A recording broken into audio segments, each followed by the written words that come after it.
નમસ્તે વિદ્યાર્થી મિત્રો, લાસ્ટ લેક્ચરમાં આપણે પ્રકીર્ણ ઉદાહરણો ગણ્યા બધા બરાબર, અને તમને પ્રદેશ અને વિસ્તાર ઉપરના દાખલા અમુક મેં હોમવર્કમાં આપ્યા હતા.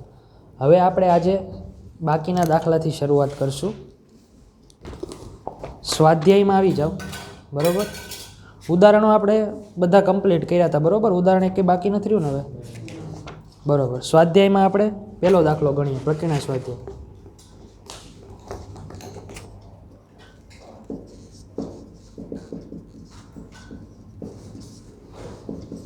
એમાં તમને પહેલાં શું આપેલું છે કે કોઈ એફ ઓફ એક્સ બરાબર એક્સનો વર્ગ 3x 0x 3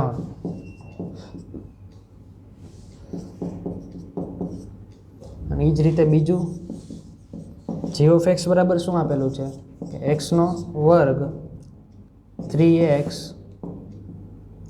0x 2 2x 10 બરાબર. હવે આ બંનેમાંથી આપણે એવું કહેવાનું છે કે કયું વિધેય છે અને કયું વિધેય નથી બરાબર. એટલે કે એફ ઓફ એક્સ છે એ વિધેય થાય છે કે વિધેય નથી થતું. વિધેયની વ્યાખ્યા શું હતી ખબર છે? હા, વિધેયની વ્યાખ્યા બોલજો ને. જો આરે એકબીજાનો સંબંધ હોય અને એના તમામ ઘટકોને બીમાં અનન્ય પ્રતિબિંબ મળે, એના તમામ ઘટકોને બીમાં અનન્ય પ્રતિબિંબ મળે બરાબર. તો અહીંયા આપણે શું ચેક કરવાનું છે કે આ 0 થી 10 વચ્ચેની સંખ્યાઓ આપણે લેવી પડશે. વિધેય જોઈને ખબર પડી કે એક્સ બરાબર ક્યાંથી ક્યાં લેવાનું છે આપણે? 0 થી 10. આમાં ક્યાંથી ક્યાં છે? 0 થી 10. હવે એ લોકોએ સ્પ્લિટ કરેલું છે કે તમે 0 થી 3 સુધી કયું વિધેય લ્યો? એક્સનો વર્ગ. અને પછી 3 થી 10 સુધી કયું વિધેય લેવાનું? 3x. એટલે કે મારે x બરાબર 2 લેવું હોય ને તો આ પહેલા વિધેયમાં મારે શું લેવું પડે? એક્સનો વર્ગ. એટલે કે 2 નો વર્ગ કેટલો થાય? 4. હવે ધારો કે મારે 5 લેવું છે તો 5 ક્યાં આવે? 3 થી 10માં. તો મારે x અહીંયા એક્સની જગ્યાએ શું મૂકવાનું? 5. એટલે કે 5 તેરી 15 બરાબર. તો આપણે એ રીતે વિધેય નક્કી કરવાના છે. સમજાણું પહેલાં? હા બોલો. હા, એ જ સમજાવું. 3 માટે તમે ઉપર અને નીચેનું બંને લઈ શકો. એનું રીઝન છે કે અહીંયા શું આપેલું છે? Less than or equal to. ને અહીંયા શું આપેલું છે? એટલે કે ઇક્વલ ટુનો મતલબ કે 3 અહીંયાય લઈ શકો અને 3 અહીંયાય લઈ શકો. 3 ને આપણે બે જગ્યાએ લઈએ કે સેમ અહીંયા 2 ને બે જગ્યાએ લઈએ કે કદાચ તમને આવું આપ્યું હોત ને કે અહીંયા ખાલી લેસ ધેન આપ્યું હોત તો તમારે 3 માટે કમ્પલસરી કયું લેવું પડે? તો કે નીચેનું વિધેય જ લેવું પડે, કેમ કે ઉપર ખાલી શું આપેલું છે? Less than. પણ અહીંયા less than or equal to છે એટલે 3 આપણે ઉપરે લઈ શકશું, નીચે લઈ શકશું. એટલે આપણે શું કરવાનું છે કે 0 થી 10 આ બધાને પ્રતિબિંબ મળે છે કે નથી મળતું પહેલું તો એ ચેક કરવાનું છે. પછી બધાને અનન્ય પ્રતિબિંબ મળે છે કે નથી મળતું એ ચેક કરવાનું છે. જો બંને કન્ડિશન સેટિસ્ફાઈ થઈ જશે તો આપણે કહી દઈશું કે એફ વિધેય છે. સેમ એ બધું આપણે કોની માટે ચેક કરવાનું છે? જી માટે ચેક કરવાનું બરાબર. તો કોઈ આઈડિયા આપીએ કે આ એફ વિધેય થશે કે નહીં થાય એ બાબતે? કેમ? x² થી બધાને સરખા જવાબ મળશે 3 સુધી. પછી 4 થી બધાને અનન્ય પ્રતિબિંબ મળશે. પણ 3 માટે તો 3 ગુણ્યા 3 એ 9 થશે, 3 નો વર્ગ એ 9 થશે. બરોબર. સમજાણું? જો આપણે 1 થી એટલે કે 0 થી તમે 3 સુધીની કિંમતો બધી લ્યો તો એ બધાનો વર્ગ કેવો મળવાનો છે? અલગ અલગ જ મળશે. 1 નો વર્ગ 1 જ થશે, 1.1 નો વર્ગ સમથિંગ થશે. રિપીટ કોઈ નથી થવાનું. એક્સનો વર્ગ છે એટલે રિપીટ નહીં થાય. રિપીટ થાત ક્યારે? કે જો અહીંયા માઇનસ કિંમતો હોત તો. કેમ કે તો આપણે -1 નો વર્ગ એ શું થાય? 1. +1 નો વર્ગ એ શું થાય? 1.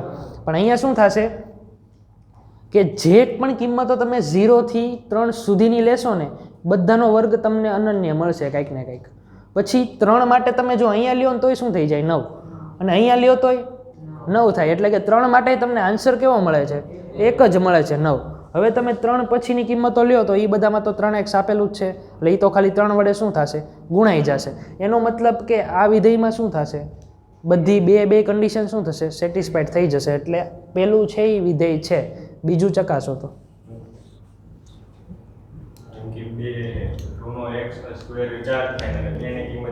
હા, 6 આવે. એટલે કે જો 2 નું એક પ્રતિબિંબ શું થયું? 4. બીજું પ્રતિબિંબ અહીંયા મૂકશો તો શું થશે? 6. એટલે કે 2 માટે તમને કેટલા પ્રતિબિંબ મળ્યા? 2. વિધેયમાં કોઈ દિવસ એક કરતાં વધારે પ્રતિબિંબ મળવા ન જોઈએ. એનો મતલબ કે આ g(x) છે એ વિધેય નથી. હવે જો તમારે એફ ઓફ એક્સને બતાવવા માટે શું કરવાનું કે એફ ઓફ એક્સમાં તમામ ઘટકોને અનન્ય પ્રતિબિંબ મળે છે. કેમ કે અહીંયા તમારે લખવાનું કે એફ ઓફ 3 બરાબર જો તમે એક્સનો વર્ગ કરો ને એ કેટલું થાય 9 અને એફ ઓફ 3 બરાબર 3x કરો ને તો એ શું થાય 9. આવા દાખલા છે ને એમસીક્યુમાં પૂછાય જનરલી. તમને આવું વિધેયની આપીને કે આ વિધેય છે કે નહીં, બરોબર. અથવા તો નીચે 4 ઓપ્શન હોય એમાંથી પૂછે કે નીચેનામાંથી કયું વિધેય છે, એમાંથી એક આ હોય આ બીજો ઓપ્શન હોય. જી ઓફ એક્સ કઈ રીતે બતાવશો કે આપણે એફ ઓફ એટલે કે જી ઓફ 2 લઈએ તો શું થાય છે, પહેલી કન્ડિશનના 2નો સ્ક્વેર એટલે કેટલા થશે 4. જી ઓફ 2 બરાબર બીજી કન્ડિશનથી 3 ગુણ્યા 2 6 એટલે 1 કરતાં વધારે પ્રતિબિંબ મળે. તેથી જી છે એ નથી, બરોબર. તમારે સિમ્પલ 1 થી 2 લાઇનમાંનો આન્સર આવે, વધારે કાંઈ ન લખવાનું હોય. નીચે તો ખાલી તમે શું કરશો જી ઓફ 2 દેખાડી દેશો કે 2 નો વર્ગ 4 થાય છે અને બીજામાં 2 તેરી 6 થઈ જાય છે. એટલે આમાં 1 કરતાં વધારે પ્રતિબિંબો મળ્યા એટલે આ વિધેય નથી. અને આમાં શું થયું તો કે આમાં બધાને કેવા પ્રતિબિંબ મળશે, અનન્ય પ્રતિબિંબ જ મળવાના છે. એટલે આ શું થશે, વિધેય થશે. સમજાણું આ દાખલો, બરોબર. નેક્સ્ટ બીજો દાખલો જુઓ.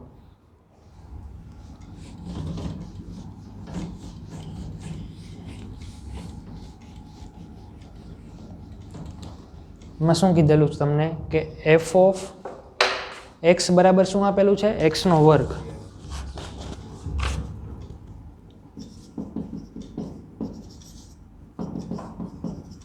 શોધવાનું શું કીધું છે આપણને, F of 1.1 minus F of 1 upon 1.1 minus 1 શું થાય,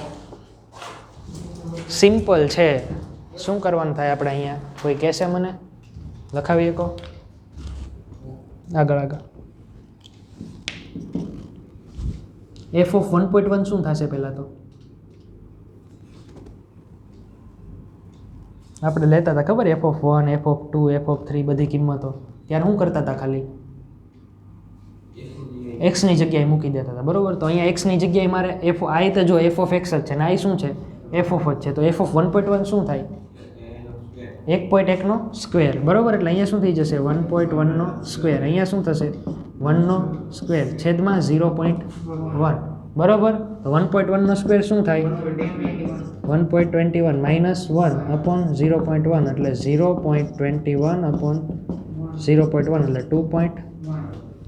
બરોબર. સમજાણું. આ તમારો શું થયો, આન્સર થયો. આમાં કાંઈ નથી, આપણે જે કિંમતો મૂકતા હતા આગળ સેમ એની જેવું જ કરવાનું છે, બરોબર.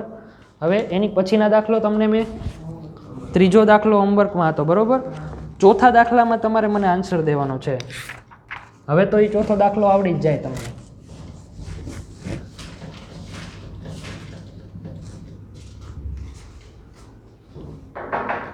એફ ઓફ એક્સ બરાબર શું આપેલું છે તમને કે અંડર રૂટ એક્સ માઇનસ 1.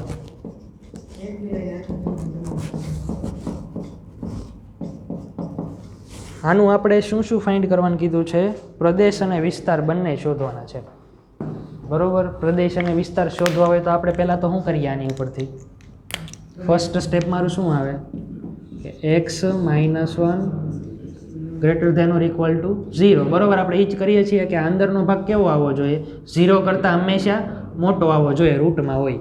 તો આ શું થઈ ગયું, x greater than or equal to 1 એટલે અહીં પ્રદેશ શું મળી ગયો તમને કે 1 થી ઇન્ફાઇનાઇટ, બરોબર. સિમ્પલ ખાય. હવે સ્ક્વેરવાળા ગણ્યા હોય તો આ દાખલામાં તો હવે કાંઈ આપણે તકલીફ પડે જ નહીં, બરોબર. વિસ્તાર માટે શું કરવાનું, કોઈ કહેશે મને,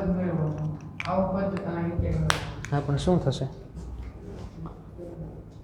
હવે જો આપણે અહીંયા એક્સ ગ્રેટર ધેન 1 છે એનો મતલબ શું થાય કે x minus 1 greater than equal to કેવું થાય 0. આનું રૂટ કાઢીએ,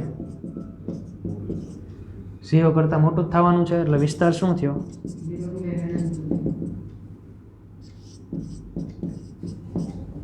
ક્લિયર એટલું, બરોબર. લખી લો ઝડપથી.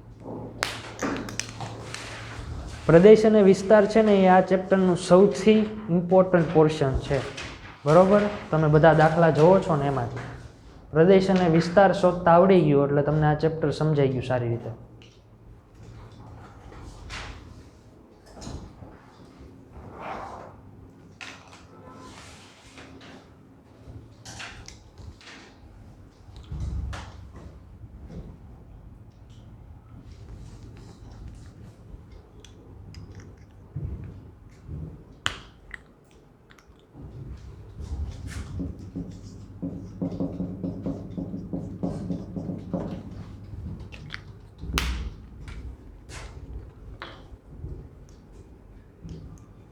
આમાં જે લોકો હજી કન્ફ્યુઝનમાં હોય ને કાંઈ રૂટમાં તો પૂછી લેજો, બરાબર. ઘણા બધા દાખલા આપણે ગણ્યા છે રૂટવાળા, એટલે હવે આમાં આઈડિયા આવી જવો જોઈએ કઈ રીતે આ વર્કઆઉટ થાય છે.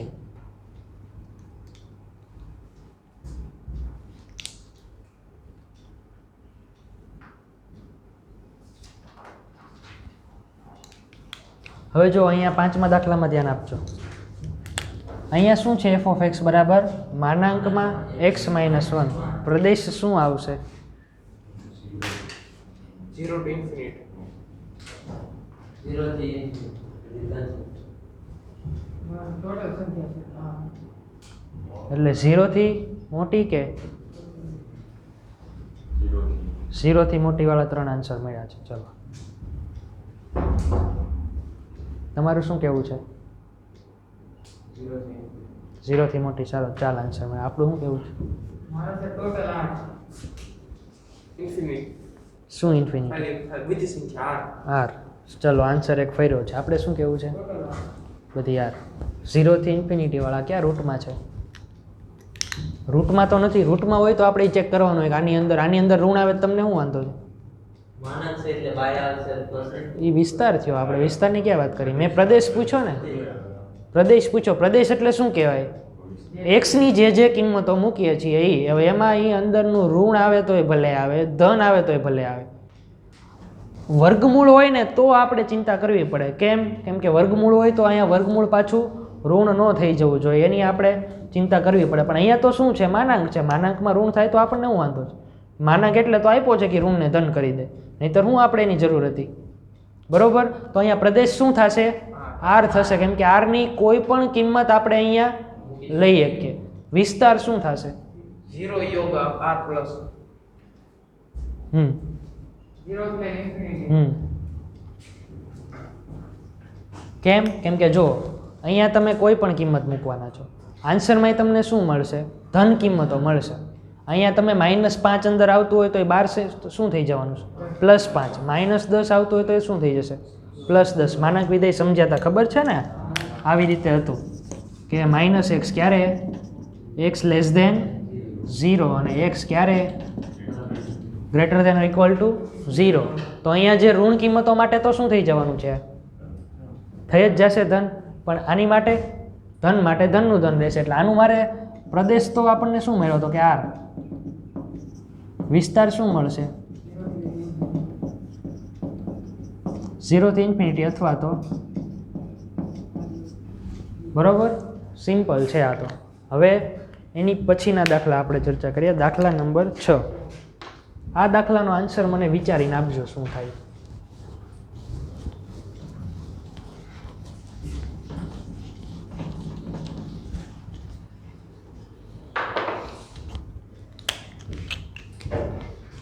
f of x બરાબર શું આપેલું છે તમને કે કોઈ પણ કિંમત લઈ શકાય છે.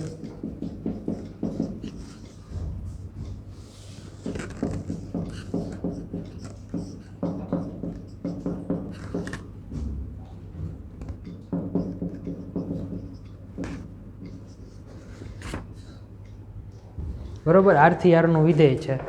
તમને x બિલોંગ્સ ટુ આર કીધું એટલે તમે કિંમત તો કોઈ પણ લઈ જ શકવાના છો. એટલે પ્રદેશ શું થઈ જશે? આર. બરોબર. કેમ કે છેદ ક્યારેય 0 નહીં થાય, 1 પ્લસ છે એટલા માટે. આની મિનિમમ વેલ્યુ 0 થઈ કે 0 થાય તો છેદમાં 1 તો પડ્યો જ રહેશે. એટલે પ્રદેશ તો આનો શું મળી જવાનો છે? તમને આર છે ને તમને કીધું છે કે x બિલોંગ્સ ટુ આર. વિસ્તાર શું થશે આનો?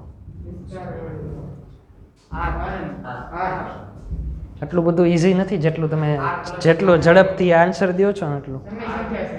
r plus યોગ 0. જેટલું વિચારો છો એટલું ઇઝી નથી. સમય સંખ્યા પ્લસ 0.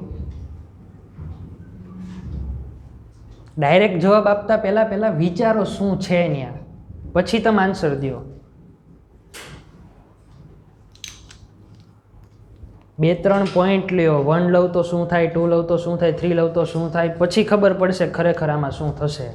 ડાયરેક્ટ ખબર પડે એવો આ સમ નથી. હવે અહીંયા હું f of 1 લઉં તો શું થાય જુઓ તો 1 સ્ક્વેર છેદમાં +1 એટલે 1/2. f of 2 લઉં તો શું થાય 2 સ્ક્વેર. 4/5. f of 3 લઉં તો શું થાય છે 9/10.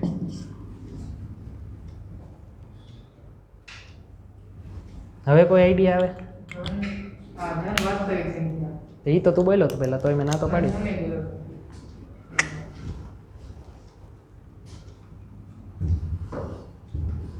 આની અંશક વધારે છે. છેદ વધારે.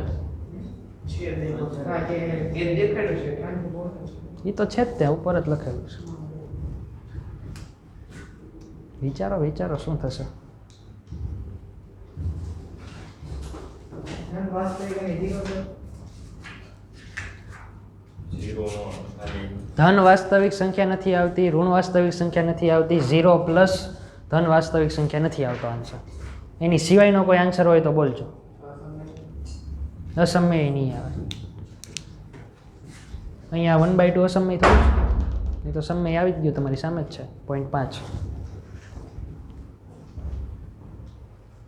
પાછળ આન્સર જોવાની નથી વાત થઈ આપણે. હવે જો અહીંયા ધ્યાન આપો કે x² હંમેશા કેવું હશે? જીરો કરતા મોટું. તો x² + 1 હંમેશા કેવું હશે? એક કરતા વધુ. 1 કરતાં મોટું હોય. અથવા તો હું અહીંયા એમ કહી શકું ને કે x² કરતાં પણ x² કરતાં મોટું કહી શકું ને હું x² + 1. તો અહીંયા 1 આવું થાય. આ મેં કર્યું એ સમજાણું. મેં ખાલી આ શું કર્યું છે? છેદમાં જવા દીધું. હવે હું આને વ્યવસ્થિત લખું તો શું થાય? x² ના છેદમાં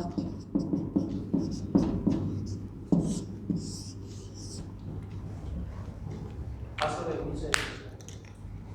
આ શું થયું? લેસ ધેન 1 થયું. હવે એક વસ્તુ તમારા બીજું છે બીજા સ્ટેપમાં. આવડવા હા. હવે x² છે એનામાં તમે +1 કરો તો એ ઓલા કરતાં તો મોટું જ હોય ને, બરોબર? આમાં બીજું કાંઈ નથી કર્યું. +1 કરો તો એ x² કરતાં તો મોટું જ હશે. તે જોઈ લીધું. તારા આન્સર નથી દેવાનો. સર આ બીજા સ્ટેપમાં ખાલી ગ્રેટર ધેન નો. કેમાં? કેમ? x² કરતા મોટો થશે ને એક આપણે ઉમેરો છે. હા તો મોટું જ લખ્યું મેં. આપણે ઇઝ ઇક્વલ ટુ લીધું. સોરી, ગ્રેટર ધેન જ થશે અહીંયા.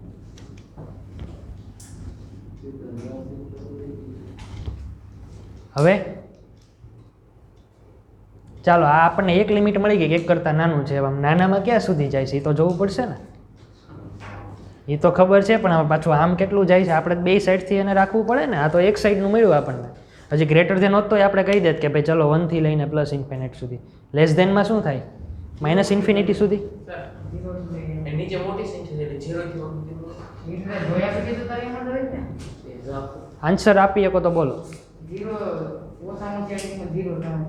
0 થશે ક્યારે? કે અંશ 0 થઈ જાય ત્યારે, બરોબર? x ની કિંમત ઓછામાં ઓછી 0 થઈ જાય. કે અંશ 0 થાય એટલે આખું પદ કેવું થઈ જશે? 0. એટલે આનો વિસ્તાર શું થશે? જીરો થી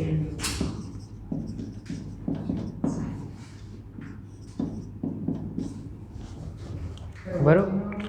શું 1 નહીં આન્સર આવે ક્યારેય, હા. બરોબર? 1 કરતાં ઓછો જ આન્સર આવશે. એટલે 0 થી લઈને 1 સુધી આનો શું મળે તમને? વિસ્તાર મળે, બરોબર? આવા સમ હોય ને તો તમે ખોટા આન્સર આપો, બરોબર? અને આવા જ સમ પૂછાશે. ડાયરેક્ટ તમે જે બોલો છો ને ધન વાસ્તવિક સંખ્યા ને ધન વાસ્તવિક સંખ્યા વત્તા 0 ને એવું તમને છે ને ડાયરેક્ટલી આન્સર તમે જોયા સીધું આપી દો ને એવા દાખલા હશે જ નહીં એક્ઝામમાં, બરોબર? આ ટાઈપના આપણે જે ગણ્યા હોય ને એટલે હવે તમને આવા દાખલાનો આન્સર આપવા જાવ ને ત્યારે વિચાર આવે કે પહેલાં થોડીક કિંમતો લઈએ આપણે, કે 1-2 કિંમતો લઈએ. એટલે જો બધી કિંમતો તમે જોયું 1 કરતાં નાની જ આવતી હતી. હું એ દેખાડવા માંગતો હતો. તમે જુઓ બધી કિંમતો કેવી આવે છે?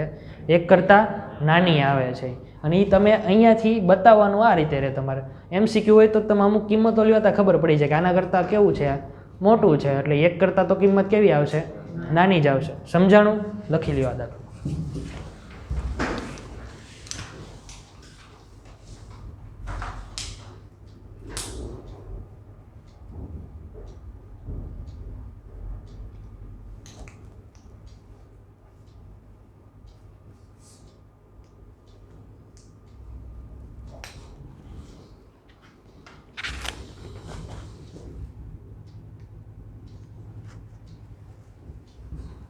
આ દાખલા નંબર 6 છે. 7 અને 8 તમને હોમવર્કમાં આપ્યા હતા, બરોબર? એ થઈ ગયા છે ને બધાને?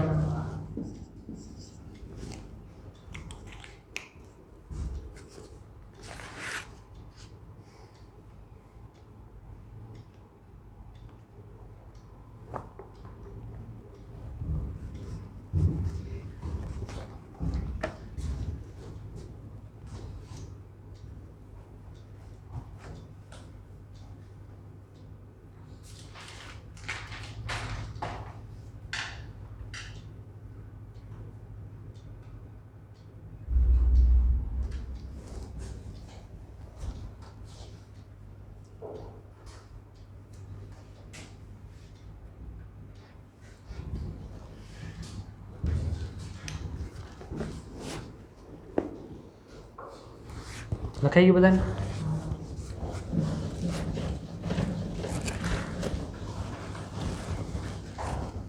હવે આપણે કાલે જે દાખલા ગણ્યા હતા ને વિધાનોની સત્યાર્થતા ચકાસવા એ કોમા એ આરમાં છે કે નહીં, એ કોમા બી હોય તો બી કોમા એ આરમાં છે કે નહીં, બરાબર? એ ટાઈપનો સમ કરવાનો છે. એટલે મને તમારે કહેવાનું છે કોઈ છે ને ડાયરેક્ટ હા કે નાનો જવાબ આપતા પહેલાં છે ને મને રીઝન આપી શકો ને તો જ હા કે ના કહેજો, બરાબર? આન્સર બધા દેજો પણ પહેલાં વિચારીને દેજો. ડાયરેક્ટ ગયા વખતે જેમાં ધન વાસ્તવિક સંખ્યાને એવું બોલવા ન મળતા સીધા. અહીંયા તમને આર n થી n નો સંબંધ છે. પછી શું કીધું છે કે f એટલે કે r તમને કઈ રીતે ડિફાઇન કરેલું છે? r બરાબર a કોમા b. હવે બીજું શું છે? a અને b બંને કેમાંથી લેવાના? n માંથી. અને a બરાબર કેવું થવું જોઈએ? બરોબર. હવે પ્રત્યેક a બિલોંગ્સ ટુ n માટે a comma a belongs to r. જો a comma b belongs to r તો b comma a belongs to r. જો a comma b belongs to r તથા b comma c belongs to r તો a comma c belongs to r. બરાબર? 3 question છે તમારી પાસે. હવે જો સાચું થતું હોય તો એનું રીઝન આપવાનું છે, ખોટું થતું હોય તો મને એક એક્ઝામ્પલ દેવાનું છે કે આના લીધે આ વિધાન ખોટું છે. આપણે એક્ઝામ્પલ દેતા હતા ને ખોટું સાબિત કરવા માટે કે ભાઈ આ એક એક્ઝામ્પલ છે, એના લીધે શું થાય છે? આ વિધાન કેવું થાય છે? અસત્ય થાય છે. બોલો. આ પેલું સાચું છે. સાચું છે. કારણ આપો. કારણ કે n એ r નો ઉપર છે. n એ r નો ઉપર છે. r એટલે છે ને સંબંધ માટે લખ્યું છે મેં. વાસ્તવિક સંખ્યાને જો અહીં r મેં લખેલું છે એટલે r છે ને એ સંબંધ માટે છે. અને જ્યારે આ રીતે હું બતાવતો હોય ને કોઈ ક્રમયુક્ત જોડને, ક્રમયુક્ત જોડ છે ને એ હંમેશા સંબંધમાં જ હોય. વાસ્તવિક સંખ્યામાં ક્રમયુક્ત જોડ ન આવે. એમાં કોઈ સંખ્યા લઈએ કે આપણે કે ભાઈ આ કોઈ સંખ્યા છે એ આરમાં છે, પણ આ તો કેવું છે? ક્રમયુક્ત જોડ છે. ક્રમયુક્ત જોડ કઈ રીતે બની? તો કે a થી b ના સંબંધ ઉપરથી, કે a બરાબર કંઈક હતું એની ઉપરથી b ઉપરના સંબંધ ઉપરથી આપણને શું મળે છે? a belongs to n. એટલે સાચું છે ખોટું છે? સાચું છે. સાચું છે. કેમ થશે સાચું? a belongs to n. અને આ બીજો એટલે e belongs to n. હવે આ છે એ n થી n નો ગણ છે તો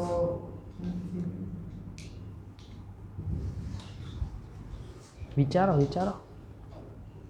બધા ઘટકો માટે વિચારવું પડે તમારે. તમે એક ઘટક વિચારી ન ચાલે એવો. સર r એ n થી n નો ઘટક છે એટલે a કોમા a આવી જાય. પહેલાં તો જો આ સંબંધ કેવો છે? n થી n નો છે એટલે આ છે હશે ને એ n ક્રોસ n નો ઉપગણ હશે. બરોબર? એ તો તમને ખબર પડી ગઈ. n ક્રોસ n માં જે આવતું હોય એની બધા ઘટકો હોય. 1,3, 1,5, 2,2, 3,5 જે પણ આવે ને એ બધા આમ આવી શકે. બધા આવે એમ નથી કહેતો, આવી શકશે. પણ ક્યારે? તો કે a બરાબર b² થાય ત્યારે. હવે અહીંયા આપણે પહેલું વિધાન શું છે કે a comma a belongs to r થાય કે ન થાય? a belongs to n. પણ જે આ a ની કિંમત 1 માટે જ્યારે હું a ની કિંમત 1 લઉં તો જ તેનો b ઘટક a આવે છે. પણ જ્યારે b ની કિંમત 2 લઉં ત્યારે એની કિંમત 4 થઈ જાય. એટલે આ કે વિધાન ખોટું છે. વિધાન ખોટું છે. બરોબર? જો સમજાવું તમને. વિધાન અસત્ય છે. ભાઈ કારણ આપવાનું કે જો 2,2 લઈએ, બરોબર, તો કે અહીંયા શું કીધું છે? પ્રત્યેક કીધું છે. પ્રત્યેકનો મતલબ શું થાય? કે 1 થી લઈને બધા લઈ લેવાના. હવે જો 2, એટલે કે હું અહીંયા એવું કહું કે કોઈ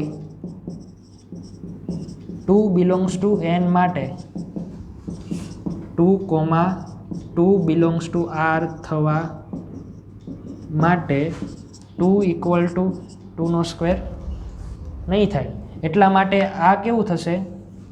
2,2 does not belongs to r. એટલે તમારે શું લખવાનું આના માટે? કે 2 બિલોંગ્સ ટુ 2 માટે પછી તમારે આ સ્ટેટમેન્ટ લખવાનું. આ આપણે શું કામ લખ્યા? કે આપણે સમજવા માટે કે જો 2 બિલોંગ્સ ટુ 2 માટે 2 ઇઝ નોટ ઇક્વલ્સ ટુ 2² અને તેથી 2,2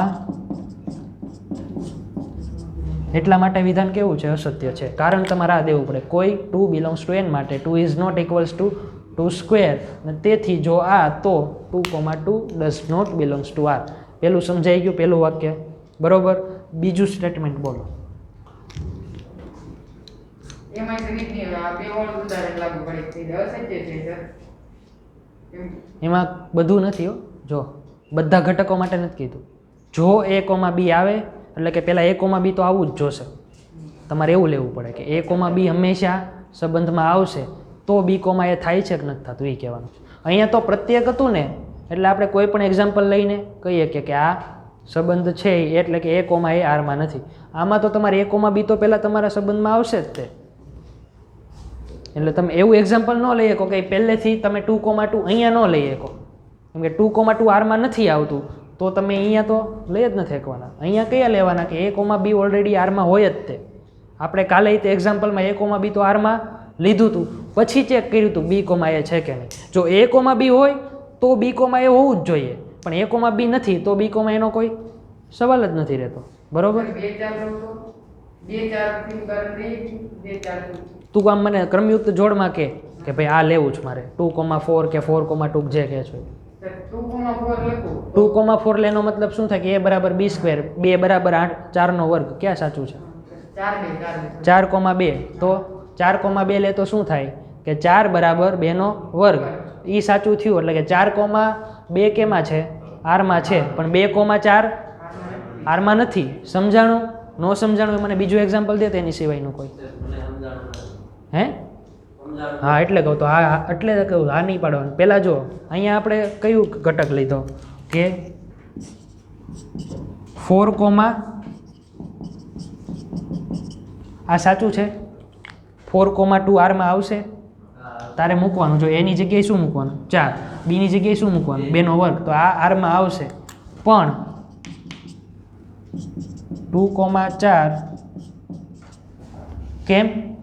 એની જગ્યાએ 2 મૂક ને બીની જગ્યાએ 4નો વર્ગ મૂક. શ્યોર. એટલે એ ક્યારે કેવું થશે? સાચું નહીં થાય. કેમ કે 2 ઇઝ નોટ ઇક્વલ્સ ટુ 4નો વર્ગ. તો આ વિધાન કેવું થઈ ગયું? અસત્ય. કેમ કે આપણે a, b લીધું પણ b, a નથી આવતું. આપણે ખોટું સાબિત કરવામાં કીધું છે, એક જ એક્ઝામ્પલ જરૂરી છે. એક જ એક્ઝામ્પલ આપી દો ને એટલે તમે વિધાનને ખોટું સાબિત કરી શકો. સમજાણું? હવે આની સિવાય બીજું કોઈ એક્ઝામ્પલ આપી શકીશ? 9,3 બરોબર. 9,3 હોય એનો મતલબ શું થાય કે હા 9 છે એ 3નો વર્ગ છે, પણ 3 છે એ 9નો વર્ગ નથી. સમજાણું? આ પેલા 2 વાક્ય લખો પછી આપણે ત્રીજામાં જઈએ. ખાલી એક જ લાઈનમાં તમારે આન્સર દેવાનો છે, ખોટું સાબિત કરવાનું છે. એટલે એક એક્ઝામ્પલ આપી દો એટલે તમારો આન્સર, ક્વેશ્ચન ન લખતા સીધો આન્સર જ લખજો અત્યારે.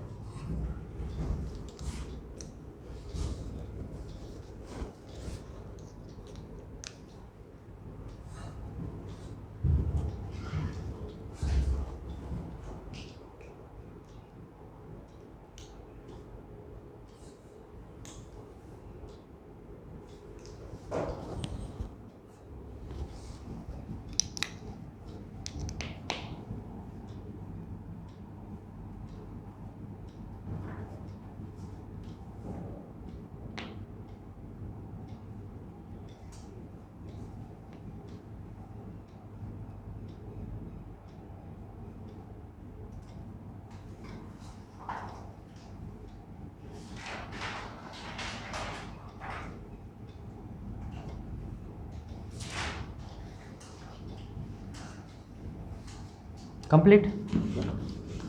ચાલો ત્રીજા વિધાનમાં વિચારો.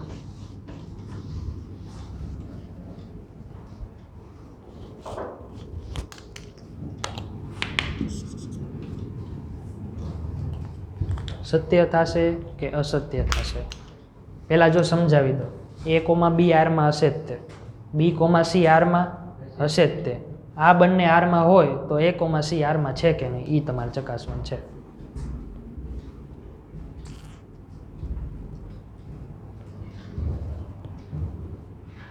કેમ? આ તો આપણે જ કાંઈ નવું નથી હો, જૂનું જ છે, સંબંધ ઉપરનો જ છે. તો કંઈ ઘટકો ન લઈ એક તું વિચારી ન એક તો વિચાર બેઠા બેઠા.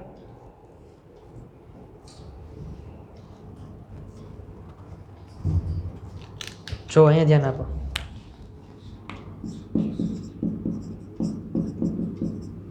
આ સાચું? હા. આ સાચું? હા.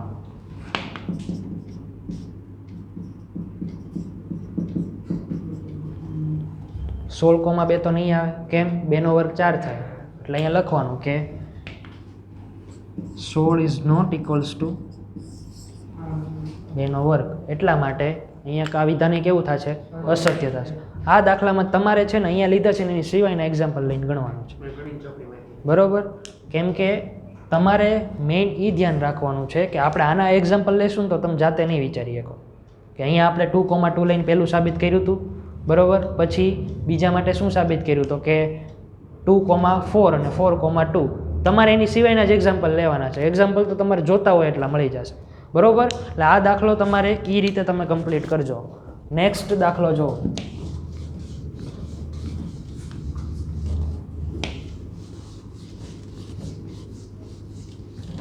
એમાં શું કરવાનું છે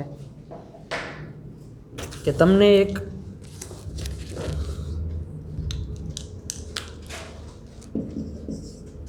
એ બરાબર શું આપેલું છે 1,2,3,4. બી બરાબર શું આપેલું છે કે 1,5,11,15,16. કોઈ વિધેય તમને એફ આપેલું છે 1,5 2,9 3,1 4,5 અને 2, ક્વેશ્ચન એવો છે કે આ વિધેય છે. બે ક્વેશ્ચન છે, સંબંધ છે. મેં પહેલાં એમ પૂછ્યું વિધેય છે. વિધેય કેમ? કારણ કે બે ને બે અનન્ય પ્રતિબિંબ નથી મળતા. 2 ને 2 અલગ અલગ પ્રતિબિંબ મળે. પહેલો ક્વેશ્ચન કમ્પ્લીટ. સંબંધ છે. આ સંબંધ છે. કેમ? કેમ કે A ક્રોસ B માં આવે છે. સમજાણું? આ દાખલો તો તમારે ઇઝીલી એમનામ થઈ જાય. પછીનો દાખલો જુઓ. એમાં શું કીધેલું છે કે કોઈ એફ છે એ ઝેડ ક્રોસ ઝેડનો ઉપગણ છે, એટલે ઝેડ થી ઝેડનો સંબંધ છે એવું કીધું છે. બરોબર? અને હવે આમાં પણ વિચારો કે શું થઈ શકે. બરોબર? તમારે જ આનો આન્સર મને દેવાનો છે કે એફ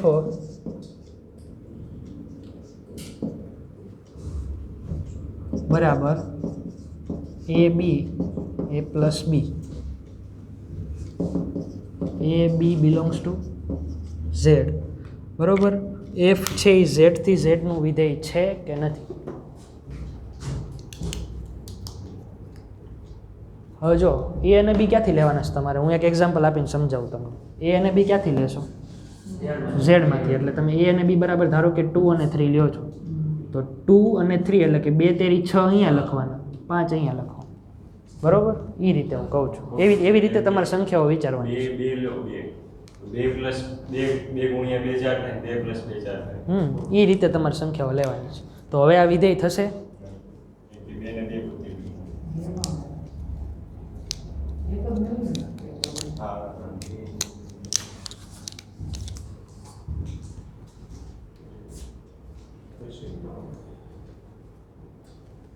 થશે કે નહીં થાય?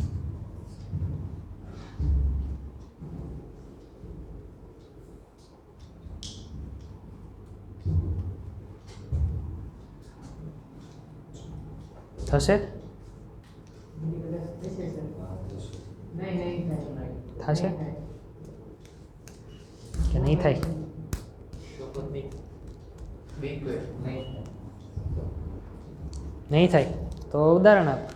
જો 2 પ્લસ 2 ગુણ્યા 2 તો 4, સરવાળો કરીએ તો 4. તો દાખલા તરીકે આપણે 5 ગુણ્યા 5 થઈ જાય તો પછી તો સરવાળો પછી તો એવું ક્યાં હું કહું છું? આપણે તો અહીં ગમે અહીં આવે એવું ક્યાં કીધું કે ભાઈ ભાઈ સરખું થવું જોઈએ? એવું કીધું મેં કે 1 ગુણ્યા બી બરાબર a પ્લસ બી. એ તો a પ્લસ બી ભલે ને ગમે એ હોય, ભલે ને 25 હોય, તને હું વાંધો છે? અહીંયા a ગુણ્યા બી 25 થયા, તારે 5 ગુણ્યા 5 ને અહીંયા 10 થયા, તો 10 ઝેડમાં તો છે ને, 25 ઝેડમાં છે. વિધેય છે. વિધેય છે. બોલો વિધેય નથી. કેમ? -2 ગુણ્યા -5 હમ 10 તો અહીંયા થઈ જાય -7. હમ 2 ગુણ્યા 5 સરસ. વિધેય નથી. કેમ? કેમ કે તમે જો -2 ક્રોસ -5 કરો તો શું થાય? 10. 2 ક્રોસ 5 કરો તો શું થાય? 10. બરોબર. પણ અહીંયા શું થશે? a પ્લસ b -7 ને આ શું થશે? 7. એટલે કે તમારે લખવાનું જો કે -2 × 6 એટલે કે ફર્સ્ટ કેસમાં આપણે શું કર્યું કે a બરાબર -2 b બરાબર -5 એટલે અહીંયા શું થશે? -10, -7 બિલોંગ્સ ટુ r. એ જ રીતે a બરાબર 2 b બરાબર 5 અહીંયા શું થશે? સોરી, અહીંયા +10 આવશે કેમ કે --+ થઈ જશે. 10, 7 બિલોંગ્સ ટુ r. હવે જુઓ 10 માટે કેટલી પ્રતિબિંબ મળ્યા? અલગ અલગ. એટલે કે 10 માટે 1 કરતાં વધુ પ્રતિબિંબ, તેથી વિધેય નથી. બરોબર. 0 વાળા તમે કેટલા એક્ઝામ્પલ લઈએ છો? a બરાબર 0 લ્યો, b બરાબર 1 લ્યો, 0,1, 0,2, 0,3 જોતા હોય એટલા મળે. તમે 1 0 લઈ લો એટલે ગુણાકાર તો કેવો થવાનો? હંમેશા 0 જ થશે. એટલે તમને x બરાબર તો હંમેશા કેવું મળવાનું? 0. હવે તમે b બરાબર 1, 2, 3 લેતા જાવ એમ અહીંયા તમને અલગ અલગ બધું મળ્યા કરે. સમજાણું? તો આમાં પણ આ એક એક્ઝામ્પલ લખી લ્યો, પણ તમે જાતે છે ને અલગ અલગ એક્ઝામ્પલ બીજા લેજો. બરાબર. ઉપરનું ન લખતા, નીચે મેં જે a બરાબર b બરાબર લખ્યું ને ત્યાંથી શરૂ કરજો.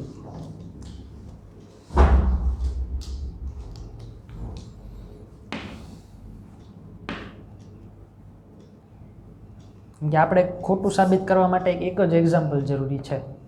એક એક્ઝામ્પલ આપી દો એટલે ખોટું સાબિત થઈ જાય. હા.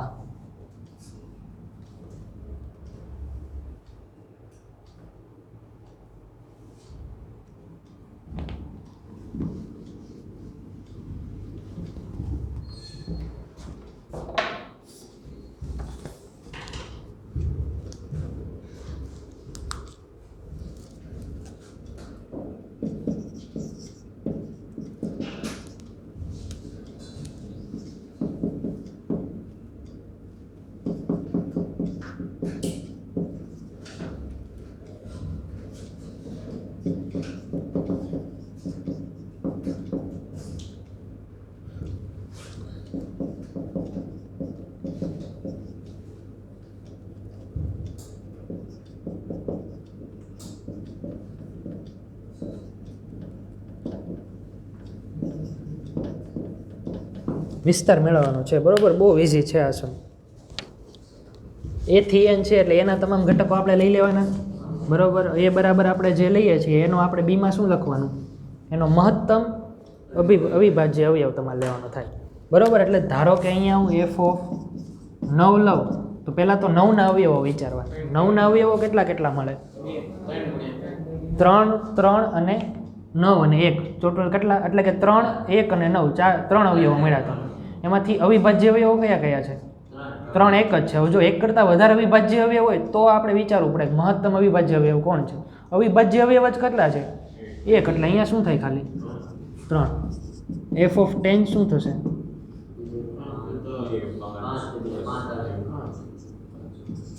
f(11), f(13) અને f(12) રહી ગયો.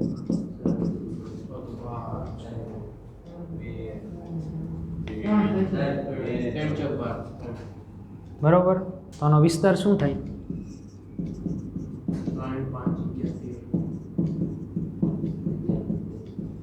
બરોબર. આ તમારો આન્સર. સમજાણું? કાંઈ છે નહીં. આપણે આગળ કેમ બધા વિધેયો લખ્યા હતા એની જેમ જ છે. એટલે સમજાઈ ગયું બધું પ્રોપરલી? બરોબર. હવે જો અહીંયા આપણે તમામ દાખલાની ચર્ચા કરી નાખી છે આ ચેપ્ટરની. ફેરબુક તમારી હવે 2-3 દિવસમાં જ આની કમ્પ્લીટ થઈ જવી જોઈએ. બરોબર. કેમ કે જે થોડું ઘણું થિયરી નહીં તમે એડ કરવાનું હોય, બરોબર, એ કરીને પ્રકીર્ણ સ્વાધ્યાય સુધીના ફર્સ્ટ અને સેકન્ડ ચેપ્ટરની આખી ફેરબુક કમ્પ્લીટ થઈ જવી જોઈએ. તમામ વ્યાખ્યાઓ વ્યવસ્થિત લખેલી હોવી જોઈએ. એના વ્યાખ્યાઓ સાથે એના ઉદાહરણો આપણે જોયું હતું. વિધેય છે નહીં એની માટે આપણે કેટલાય બધા ઉદાહરણ લીધા હતા શરૂઆતમાં થિયરીમાં, કે ભાઈ આ વિધેય થાય છે, વિધેય નથી થતું, બરાબર. તો એ બધું વ્યવસ્થિત રીતે લખેલું હોવું જોઈએ, બરાબર. કે ભાઈ આ છે થિયરી, તો એની ઉપરના મારે કેટલા એક્ઝામ્પલની જરૂર છે.